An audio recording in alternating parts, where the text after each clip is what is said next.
Good morning and welcome to Path of Evolution. અધ્યાય 5 ઉપર આપણે ચિંતન કરી રહ્યા છીએ.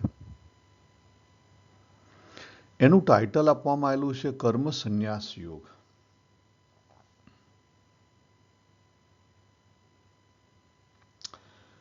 કર્મ એટલે આપણને ખબર છે કે જે કોઈ આપણે હું કરું છું એ ભાવથી ક્રિયા કરીએ એને કર્મ કહેવાય. ક્રિયા પ્લસ કરતા જોડાય એટલે કર્મ થાય. સંન્યાસ એટલે શું? સંન્યાસનો સામાન્ય મિનિંગ થાય ત્યાગ. બરાબર, આપણે ત્યાં સામાન્ય મિનિંગ ત્યાગ કરીએ. ભગવાન કર્મનો સંન્યાસ કરવાની વાત કરે છે કે જો કર્મનો સંન્યાસ થાય તો યોગ થાય.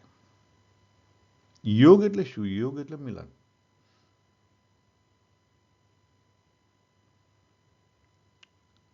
કર્મમાંથી જો કરતા નીકળી જાય, કર્મ સંન્યાસ એટલે કર્મમાંથી કરતા નીકળી જાય તો યોગ થઈ જાય, તો પરમાત્મા સાથે મિલન થઈ જાય, એકત્વ આવી જાય. આખા અધ્યાયની અંદર ભગવાને કર્મનો માર્ગ, જ્ઞાનનો માર્ગ અને ભક્તિનો માર્ગ, ત્રણ મુખ્ય જે માર્ગ છે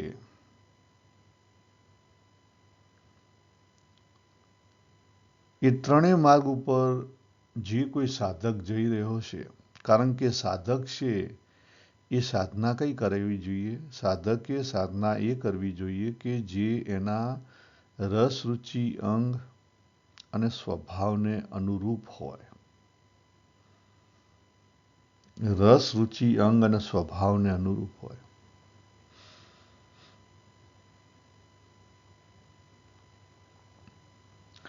બીજો માર્ગ એ પરધર્મ છે.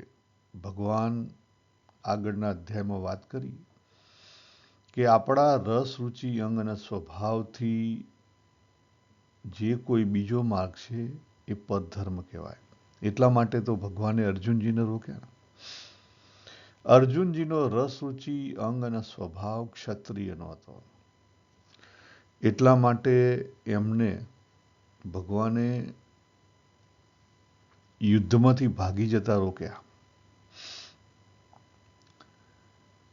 આપણે પણ જો સાધક સાચા અર્થમાં બનવું હોય તો આપણા રસ, રુચિ, અંગ અને સ્વભાવને ડીપરથી ઓળખવા પડે. જો ડીપરથી, નહીં તો મન છે ને તમને ફેરવશે.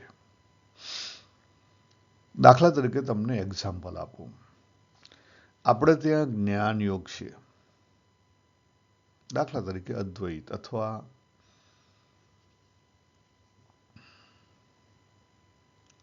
હાઈએસ્ટ જ્ઞાન જનક અને અષ્ટાવક્ર એટલે અષ્ટાવક્ર ગીતા, સીધું જ્ઞાન.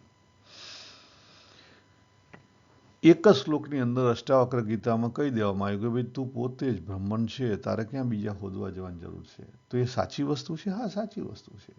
તો પછી આપણને અનુભવ કેમ નથી થતો?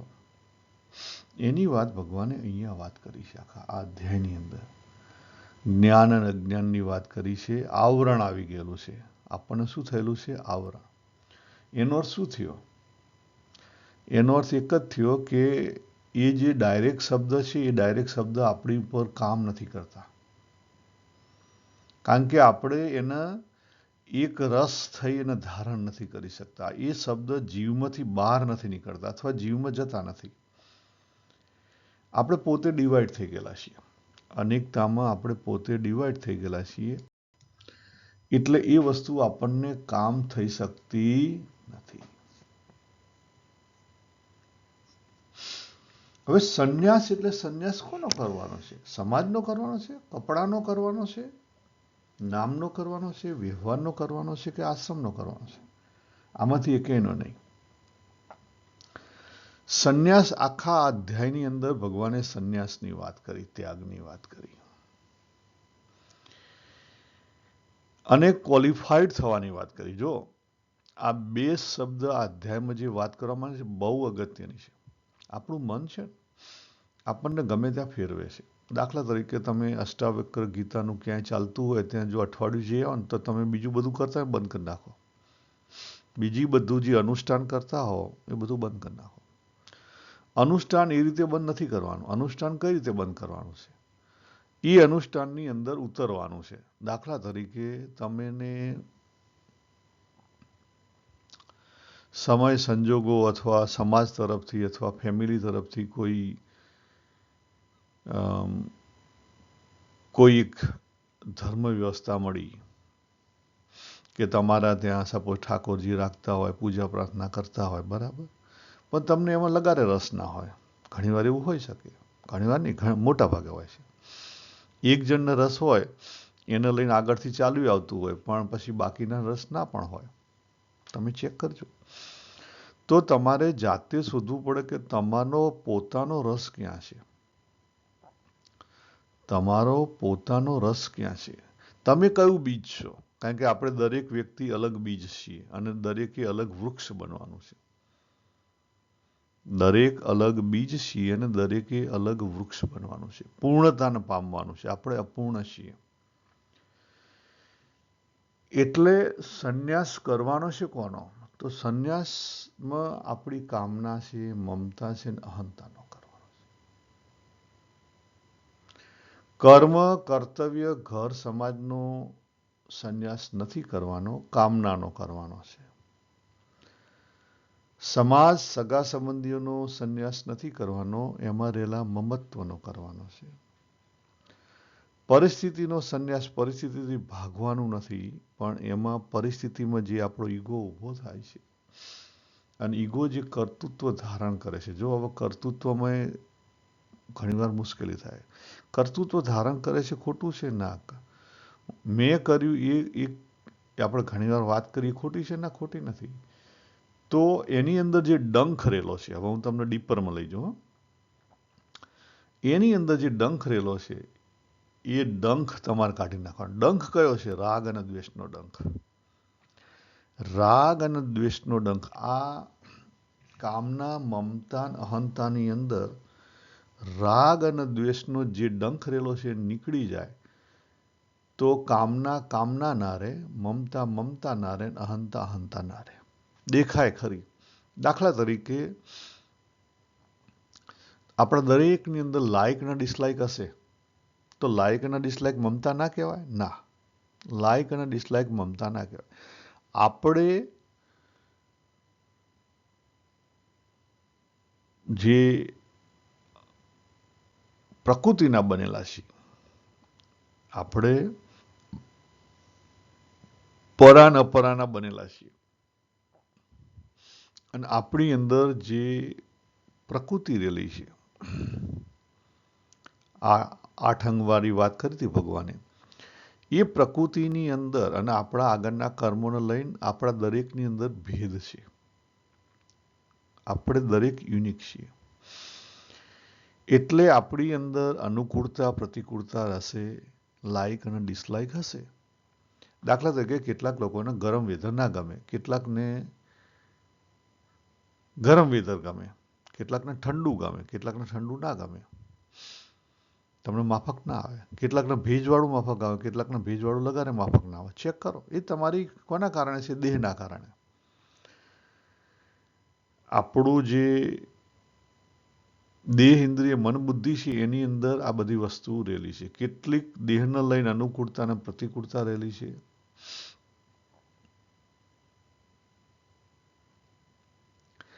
પ્રાણને લઈ અને આપણી ખાવા પીવાની ભેદ છે.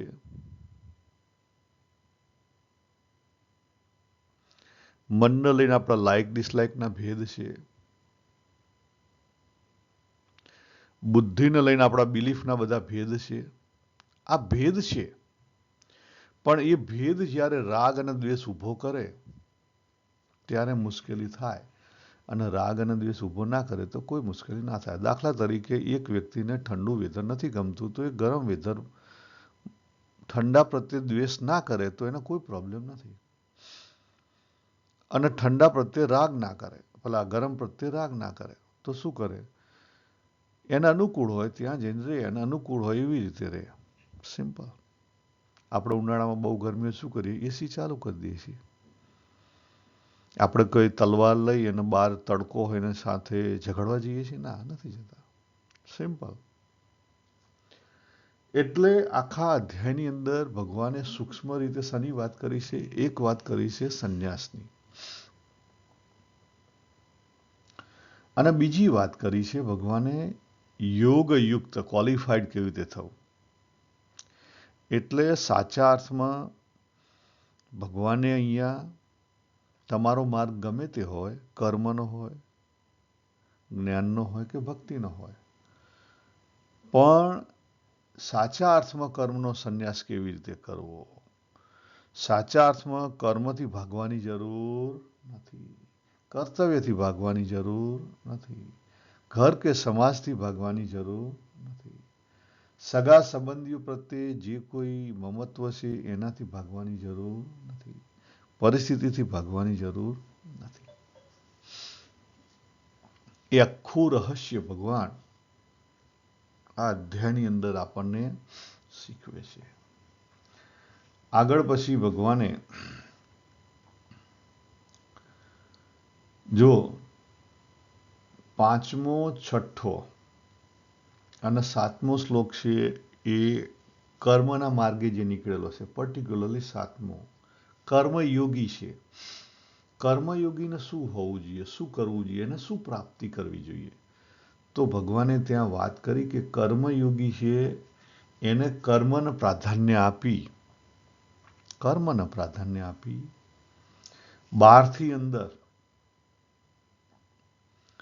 બહારથી અંદર એને ક્વોલિફાઈડ બનવું પડે. દેહ અને એના લક્ષણો પછી ભગવાને બતાયા. એના લક્ષણો ભગવાને સાતમા શ્લોકમાં બતાવ્યા ને કે ક્વોલિફાઈડ થઈ જાય કર્મયોગી તો એ કેવો હોય?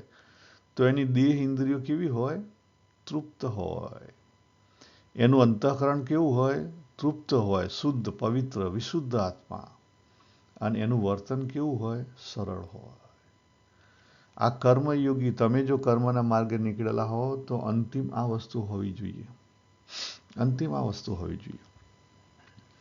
તમે જો જ્ઞાનના માર્ગે વળગેલા હો, તમે જ્ઞાનના માર્ગથી આગળ વધેલા હો, તો 8મા અને 9મા શ્લોકની અંદર એવો જ્ઞાનના માર્ગે જે યુક્ત ક્વોલિફાઈડ માણસ છે એની વાત કરી ભગવાને. તો ત્યાં ભગવાને શું કીધું કે આ બધી જ ક્રિયાઓ થઈ રહી છે છતાં એની અંદર કઈ બિલીફ છે? એ ક્લિયર છે કે આ બધું પ્રકૃતિનું છે, પ્રકૃતિના ગુણો દ્વારા પ્રકૃતિમાં થઈ રહ્યું છે, હું તો કંઈ કરતો નથી. આ અંદરનો ભાવ હોય, ક્યારનો? બહારનો નહીં, અંદરનો. આ અંદરનો ભાવ હોય તો સમજી લો કે એ જ્ઞાનના માર્ગે તમને એ કામ લાગે, નહીં તો પછી કામ લાગે નહીં. અને 10મા શ્લોકમાં ભગવાને ભક્તિ માર્ગે જે આગળ નીકળેલો હોય એના માટેની વાત કરી કે એણે ભગવાનને આગળ રાખ્યા છે. કોને આગળ રાખ્યા છે? ભગવાનને આગળ રાખ્યા છે. ભગવાનને આગળ રાખ્યા છે તો એ પોતાનું કર્મ કોને અર્પણ કરી દે છે? ભગવાનને અર્પણ કરે છે.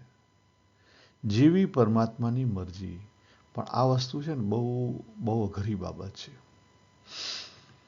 આજ સુધી આપણે બધા ભક્તિ માર્ગે બહુ જે પ્રયત્નો કરીએ છીએ વૈષ્ણવો,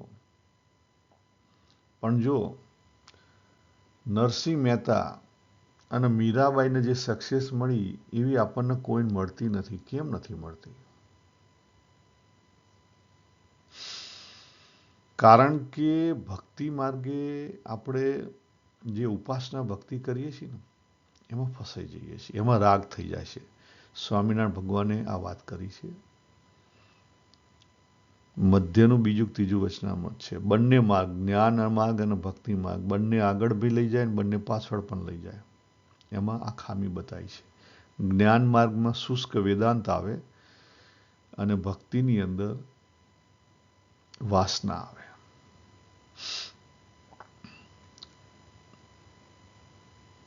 બરાબર? કારણ કે ભક્તિની અંદર તત્વ હજી આપણે સમજી શક્યા નથી સાચા અર્થમાં. ભક્તિ માર્ગની અંદર જે વરેલો હોય એની પહેલી પ્રાયોરિટી કઈ હોય? એનું હથિયાર પ્રેમનું હોય. પોતાની વાસના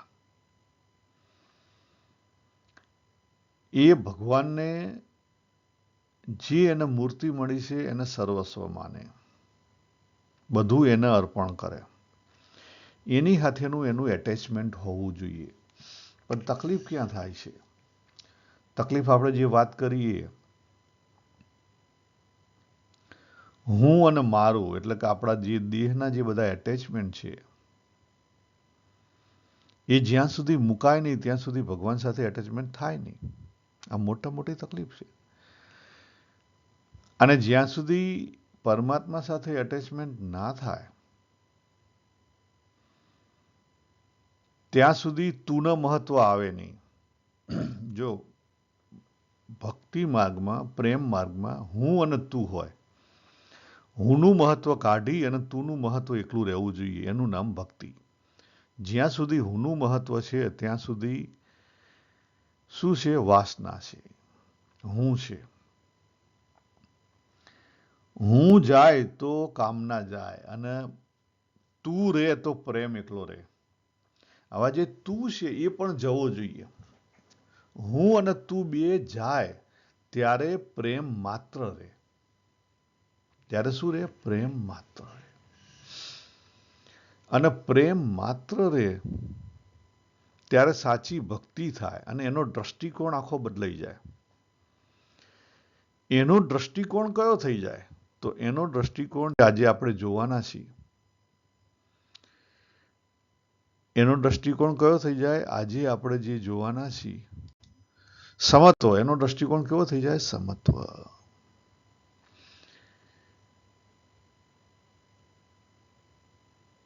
એનો દ્રષ્ટિકોણ સમત્વમાં આવી જાય. 5મા અધ્યાયનો 18મો શ્લોક. નરસિંહ મહેતા જો એને અંદરથી ભાવ ઉભર્યા અને એમણે વાત કરી. શું વાત કરી નરસિંહ મહેતા? અખિલ બ્રહ્માંડમાં એક તું શ્રીહરિ જુજવે રૂપે ભાસે. અખિલ બ્રહ્માંડમાં એક તું શ્રીહરિ જુજવે રૂપે ભાસે. હવે જો અહીંયા એક બહુ મોટો ખ્યાલ રાખવાનો છે.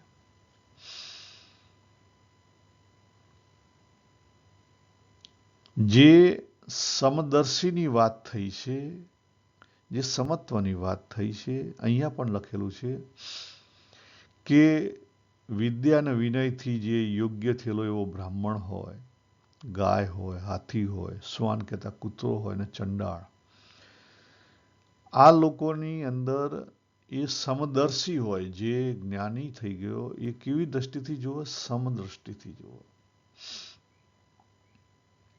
ભગવાને બહુ જ સમત્વની વાત કરી છે. સમબુદ્ધિ, સર્વ સમદર્શન, સમમ પશ્યંતિ સમબુદ્ધાયા. બરાબર? ય પશ્યંતિ સપશ્યંતિ. આખી ભગવદ્ ગીતાની અંદર દરેક યુગની અંદર સમતા બતાવી છે. ભગવાને બહારથી સમતા લાવવાની છે અને અંદર સમતા ઉદય કરવાની છે. અંદર ઉદય ઓટોમેટિકલી થશે. બહારથી ચાલુ થશે તો અંદર ઉદય ઓટોમેટિકલી થશે. તો આ જે સમતા છે એ સમતા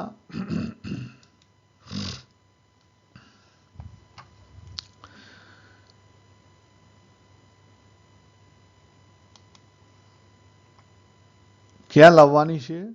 ભાવમાં લાવવાની છે. કેમ? કે ભાવને લઈ અને આપણા કર્મ બંધન છે. વ્યવહારમાં નથી લાવવાનું. વ્યવહારમાં શક્ય નથી. તમે હાથી સાથે રહી ના શકો, હાથી સાથે સૂઈ ના શકો. બરાબર? અને તમે વાઘ કે જે એ એના સ્વભાવ પ્રમાણે વર્ત્યા વગર રહે નહીં. એટલે આ બહુ અગત્યનું છે. આજે દુનિયાની અંદર થોડાક હોશિયાર થઈએ એટલે આપણે સમત્વની વાત કરીએ. સમત્વ કદાપી શક્ય નથી. સમાજની દ્રષ્ટિથી સમત્વ કદાપી શક્ય નથી. પ્રકૃતિના ફીલથી આપણે દરેક કેવા છીએ? અપૂર્ણ છીએ અને અલગ છીએ. જો આ બે શબ્દ યાદ રાખજો. અપૂર્ણ છીએ પહેલા અને બીજા અલગ છીએ. તમારા ઘરની અંદર 5 મેમ્બર હશે તો પાંચેયનો સ્વભાવ અલગ હશે. પાંચેયની કેપેસિટી અલગ હશે. ચેક કરો. પાંચેયની સ્પેશિયાલિટી અલગ હશે. ક્યાંથી સમાન થઈ શકે? ના થઈ શકે. આપણા સંત મહાત્માઓ બહુ સરસ એક્ઝામ્પલ આપે છે. સમત્વ કેવી રીતે સ્વીકારવું. સમત્વ વ્યવહારથી ક્ષમતા નથી સ્વીકારવાની, ભાવથી ક્ષમતા રહે. પણ ભાવથી ક્ષમતા કેવી રીતે રહે? જો આપણા પોતાના શરીરની અંદર જેટલા અંગો છે, તમે જો આપણી શરીરની અંદર કેટલા બધા અંગ છે. આજે તમને કોક દિવસ તમારી જીભ છે એ દાંતથી કચડાય તો તમે દાંતને પેલી પકડથી પકડીને કાઢી નાખો છો? પેનલ્ટી આપો છો? ના, નથી આપતા. એક હાથે ખણ ઉપડે તો બીજા હાથથી ખણીએ છીએ. ચેક કરો. એક હાથે ખણ ઉપડે તો બીજા હાથથી ખણીએ છીએ. આપણા પોતાની અંદર માથું છે, આંખ છે, નાક છે, પગ છે, હાથ છે, બરાબર, ગુદા છે. આ બધા અલગ અલગ અંગો છે. પેટ છે. કોકને પેટ હરખું હોય, ના હોય તો પછી આપણે કાપીને નાખી દઈએ છીએ. કેટલાકને પાઇલ્સ અને ફિશર થયેલા હોય, બરાબર, તો શું આપણે પાછલો ભાગ કાપીને નાખી દઈએ છીએ? ના. કેટલાકનો પગ હરખો ના હોય તો શું પગ કાપીને નાખી દઈએ છીએ? ના. એટલે આપણા પોતાના શરીરના બધા અંગો અલગ છે. બધા સરખા નથી, બધા સારા પણ નથી. બધાનો વ્યવહાર આપણે બધે કરતા નથી. જો સમાજની દ્રષ્ટિથી કેટલીક વસ્તુ આપણે ઢાંકી રાખીએ છીએ, બહાર પણ નથી બતાવતા, રાખીએ છીએ.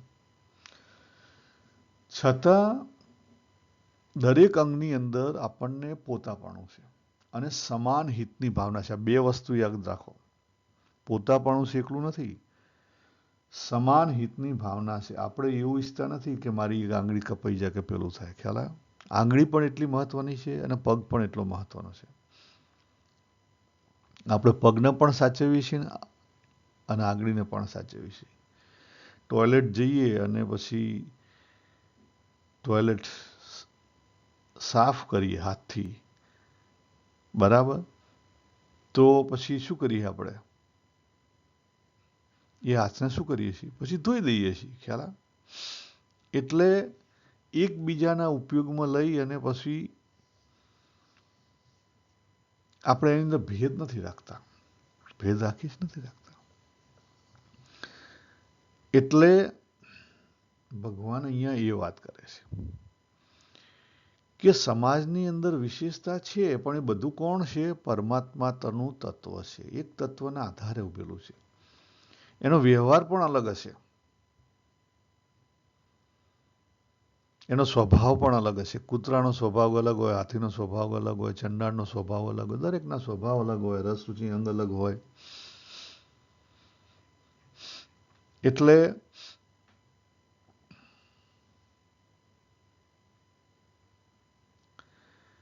આપણે જ્યારે સમાજની અંદર વ્યવહાર કરીએ ત્યારે સ્પિરિચ્યુઆલિટીને ભેગી ના કરાય. કહેવાનો અર્થ એક જ છે કે ભાવ છે, ભાવની ભક્તિ કરવાની છે, વ્યવહારની ભક્તિ નથી કરવાની. ભાવની ભક્તિ કરવાની છે. આજે સમાજમાં મોટામાં મોટી તકલીફ અહીંયા થઈ રહી છે. સમાજમાં જેમ આ લોકનું એજ્યુકેશન વધ્યું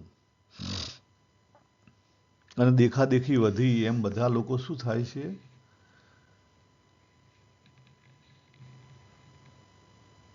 સમત્વનો ખોટો મિનિંગ કાઢે છે. સરખાપણા, ઇક્વાલિટી. ઇક્વાલિટીનું ભૂત છે એ ક્યાં એપ્લાય થાય? ઇક્વાલિટી ક્યાં એપ્લાય થાય? ઇક્વાલિટી તમારો જે રોલ્સ હોય ને ત્યાં એપ્લાય થાય, બીજે ના થાય.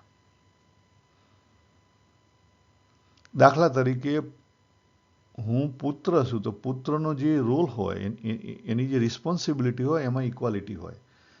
મા બાપની સેવા કરવી એ પછી હું પુત્ર હોઉં તો મને એપ્લાય થાય અને બીજો કોઈ પુત્ર હોય એને પણ એપ્લાય થાય. તમને ખ્યાલ આવે? એ ઇક્વાલિટી કહેવાય. આપણે જોબમાં જઈએ તો જોબમાં તમે સિવિલ એન્જિનિયર્સ હોય તો civil engineers, suppose junior civil engineer, તો જુનિયર સિવિલ એન્જિનિયરની જે રિસ્પોન્સિબિલિટી છે ને એ દરેક જુનિયર સિવિલ એન્જિનિયરની રિસ્પોન્સિબિલિટી સરખી હોય. એક જ કંપની હોય તો દરેકની જુનિયર એન્જિનિયરની રિસ્પોન્સિબિલિટી સરખી હોય. આ ઇક્વાલિટી. પણ દરેક સરખા છે? ના, દરેક સરખા નથી. તો પછી એની પાછળ જે વસ્તુ છે એ સરખી ના હોય. એની પાછળ શું હોય? પી અને પ્રમોશન. પી અને પ્રમોશન સરખા ના હોવા જોઈએ. પણ આપણે તો પી અને પ્રમોશન પણ સરખા માગીએ છીએ કે મને 5 વર્ષનો એક્સપિરિયન્સ થયો, પણ તું તો બેસી રહ્યો તે કદી કશું કરતોય નહીં, તને કોણ પી અને પ્રમોશન આપે? ખ્યાલ? ના, એ નહીં જોવાનું. ઇક્વાલિટી. કારણ કે 5 વર્ષ થયા. આપણે બધી ઊંધું પકડવામાં આપણે બહુ હોશિયાર છીએ. અત્યારે સ્ત્રી પુરુષની ઇક્વાલિટી ચાલે છે. ભગવાને ભેદ કરીને આપેલા છે એમાં ઇક્વાલિટી ત્યાં નહીં લાવો. ઇક્વાલિટી મનની અંદર લાવો. ભાવ નહીં રાખો. સ્ત્રી પુરુષનો ભાવ નહીં રાખો. મનની અંદર લાવો. બહાર તો રહેશે. બહાર તમે કેવી રીતે બદલશો? પુરુષને દાઢી ઉગે કેવી રીતે બચારો કાઢી નાખે, અને સ્ત્રીને ના ઉગે તો કેવી રીતે બનાવે? શક્ય નથી. બંને અધૂરા છે. બંને એકબીજાની જરૂર છે. એટલે આ જે ક્ષમતા છે ને, ક્ષમતાને સાચા અર્થમાં સમજવાની છે. અને મારા મતે ઇઝીમાં ઇઝી રસ્તો ક્ષમતાને લાવવા માટેનો, ધીસ ઇઝ માય પોતાનો અનુભવ અને અભિપ્રાય છે. ક્ષમતાને લાવવાનો ઇઝીમાં ઇઝી રસ્તો છે બહારનો વ્યવહાર.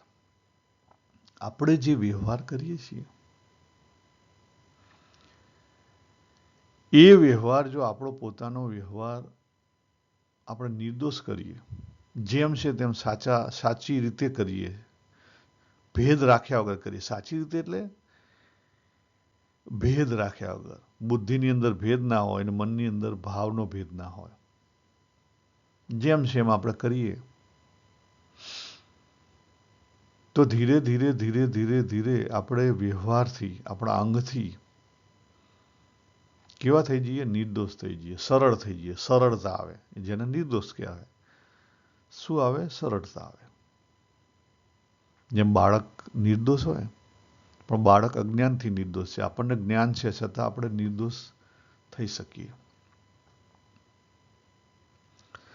અને એકવાર નિર્દોષતા આવે પછી ધીરે ધીરે ધીરે અંતઃકરણની અંદર પવિત્રતા આવશે. અને અંતઃકરણની પવિત્રતા આવશે ને તો અંતઃકરણની અંદર જે રાગ અને દ્વેષ છે ને એ જતા રહેશે. એક આ માર્ગ છે. અને એથી વિશેષ તમારે ડીપર જવું હોય તો અંતઃકરણની અંદર રાગ અને દ્વેષ નહીં હોય તો વ્યવહારમાં તમારું હું પણ હશે. હશે વ્યવહારમાં હું પણ હશે, તો પણ એને કેવી રીતે દૂર કરવું? વ્યવહારમાં હું પણ હશે, પણ સાથે સાથે વ્યવહારમાં શું આવશે? બહારથી ક્ષમતા આવે ને તો 100% અંદરથી સાક્ષીપણું આવે. બહારથી ક્ષમતા આવે તો અંદરથી 100% સાક્ષીપણું આવે.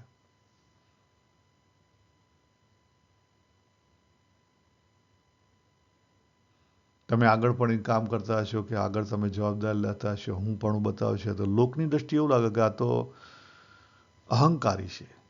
ના ના ના ના, તમારે ત્યાં સાક્ષી ભાવ રહેજો. સાક્ષી ભાવ કેવી રીતે રહે?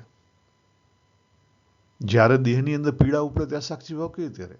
આ મોટો પ્રશ્ન છે. ત્યારે પણ રહી શકે. દાખલા તરીકે મને ફૂડ પોઈઝનિંગ થઈ ગયું. ફૂડ પોઈઝનિંગના કારણે વોમિટિંગ થાય છે. વોમિટિંગ થાય એ વખતે આપણે દેહરૂપ થઈ જઈએ, પણ દેહરૂપમાં પણ તમે સાક્ષી રહી શકો, જોઈ શકો કે હા બાબુ તને આ થયું છે અને બાબુ વોમિટિંગ કરી રહ્યો છે. તમે અલગ રહી શકો. ગમે તેવી જો તમે પ્રેક્ટિસ કરી હોય તો શરીરની પીડા ગમે તેવી હોય છતાં તમને સાક્ષી ભાવ, ભલે કદાચ પીડા વધી જાય ત્યારે તમે રાડા રાડ કરો, પણ સાક્ષી ભાવ રે, હાજર રહે. આ શક્ય છે. હવે જે મેં તમને રહસ્યની વાત કરી હતી, લાઇક અને ડિસલાઇકની, એની વાત ભગવાન અહીંયા કરે છે. આપણે 19, 20 ને 21 આજે જોઈએ. ભગવાને સમત્વની વાત કર્યા પછી 19, 20 ને 21ની અંદર શું વાત કરી?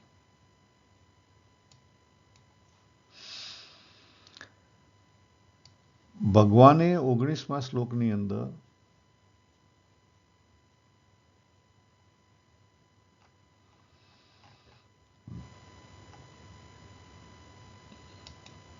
જે સમતા છે કેવી છે? નિર્દોષ છે. આપણે બી હાલ જ વાત કરી કે નિર્દોષતા આવે એટલે સમતા આવે એટલે નિર્દોષતા આવે જ હાથે. એ ભગવાને અહીંયા કારણ બતાવ્યું કે જ્યારે મનની અંદર ભાવ છે એ સમત્વમાં આવે. જો ભાવની વાત થાય છે, બહુ જ યાદ રાખજો, ભાવની વાત થાય છે અહીંયા.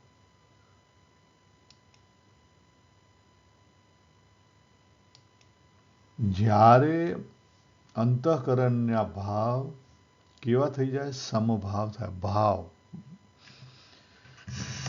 ભાવની અંદર સમત્વ એટલે શું? તો જ્યારે અંતઃકરણની અંદર રાગ અને દ્વેષ ના રહે. આ બહુ અગત્યનું છે. રાગ અને દ્વેષ ના રહે.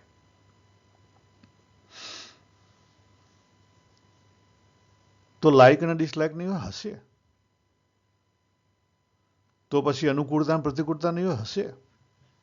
અનુકૂળતા પ્રતિકૂળતા પણ હશે અને લાઈક અને ડિસલાઈક પણ હશે. છતાં રાગ અને દ્વેષ ના હોય તો સમજી લો કે જ્ઞાની માણસ છે.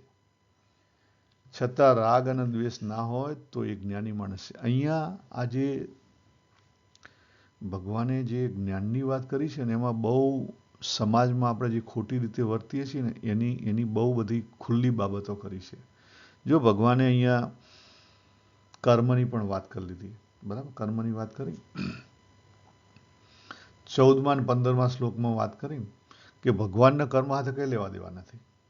કર્તૃત્વ, કર્મફળ એની સાથે ભગવાનને કઈ લેવા દેવા નથી. પાપ કર્મ, પુણ્ય કર્મ એની સાથે ભગવાનને કઈ લેવા દેવા નથી.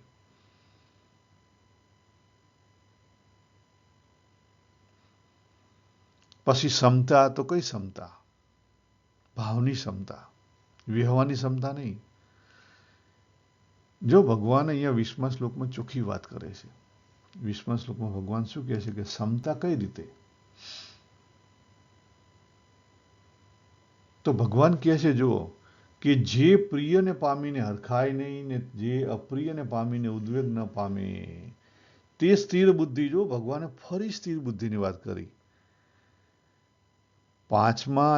બીજા અધ્યાયના 54મા શ્લોકમાં અર્જુનજીએ સ્થિતપ્રજ્ઞની વાત કરી હતી, સ્થિર બુદ્ધિની. પછી ભગવાને તરત જ ભાવ ઉપર લઈ ગયા હતા.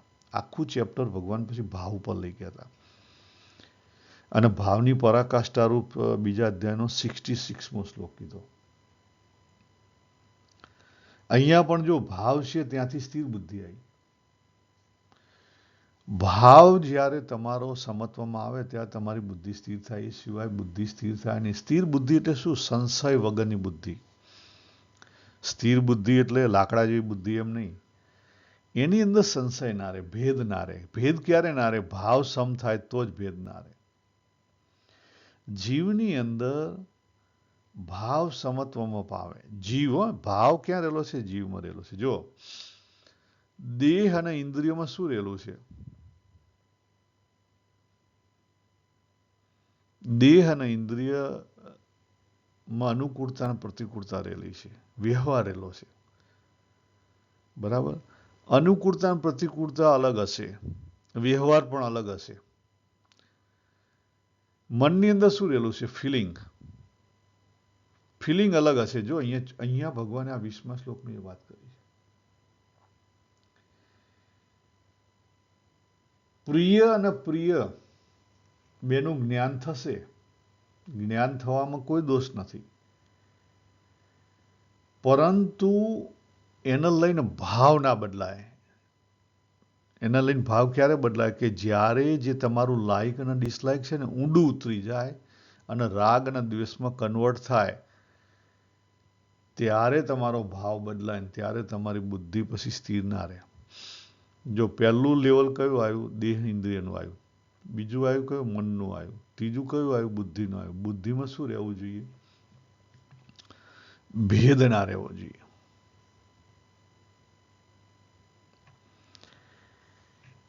અને આ ત્રણેય વસ્તુમાં ક્યારે ના રહે? જ્યારે જીવની અંદર જે ભાવ છે,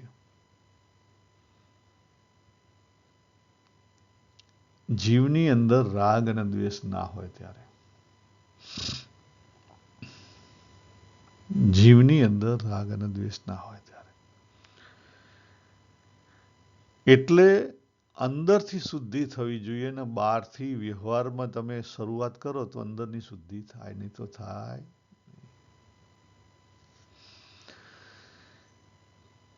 અને 21મા શ્લોકમાં ભગવાન શું વાત કરે છે? 21મા શ્લોકમાં ભગવાન સરસ વાત કરે છે કે બહારના વિષયો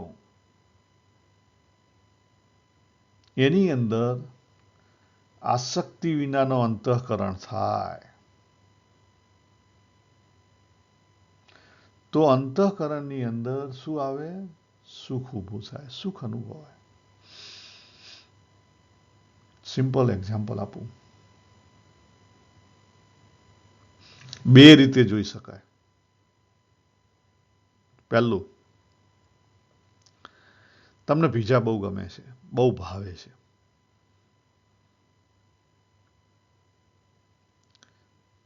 તો કોકે 5 પીઝા લાઈન મૂક્યા, પણ તમારી કેપેસિટી 1 પીઝો ખાવાની છે. તમે 1 પીઝો ખાઈ લીધો, બીજો પીઝો ખાઈ શકશો? નહીં ખાઈ શકો. તમે શું કહેશો? કે હાસ, હવે બહુ થઈ ગયું. એ તમને ક્ષણિક સુખ મળ્યું. એ તમને વિષયનું કેવું મળ્યું? ક્ષણિક સુખ મળ્યું. બીજો એક વ્યક્તિ છે, જ્ઞાની માણસ, જેને સ્વાદ નથી, રસ છે. રસ તમારાથી વધારે છે. એ રસને સાચી રીતે ઓળખે છે, પણ સ્વાદ નથી. એ સ્વાદમાં લેવાયેલો નથી.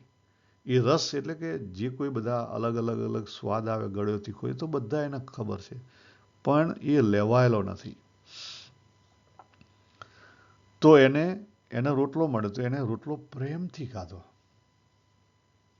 રસપૂર્વક ખાધો. ખ્યાલ?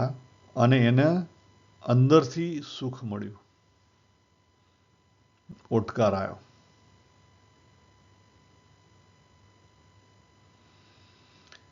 એટલે આ સુખને શું કહેવાય? આ સુખ કેવું છે? થોડા સમય પૂરતું છે. આ સુખ કેવું છે? થોડા સમય પૂરતું છે. એટલે જ્યારે સમત્વ આવવા માંડે ત્યારે ધીરે ધીરે ધીરે આપણી જે એનર્જી છે ને એ બેલેન્સ થતી જાય દરેકની અંદર. પછી જે કોઈ કામનાઓ છે એ કામનાઓમાં રાગ અને દ્વેષ ના રહે. કામનાઓ જતી નહીં રહે, તમારા કંટ્રોલમાં નથી. વિચાર કરો, જે વિચાર આવે છે ક્યાંથી આવે છે? તમારા કંટ્રોલમાં તમે મોકલો છો? ના.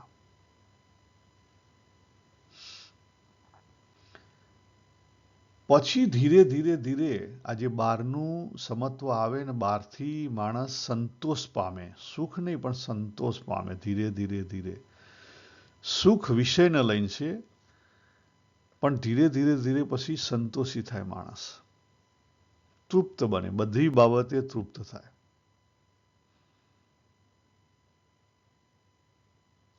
પદાર્થોથી તૃપ્ત થાય, સગા સંબંધીઓથી એને તૃપ્તિ રહે ભાવની.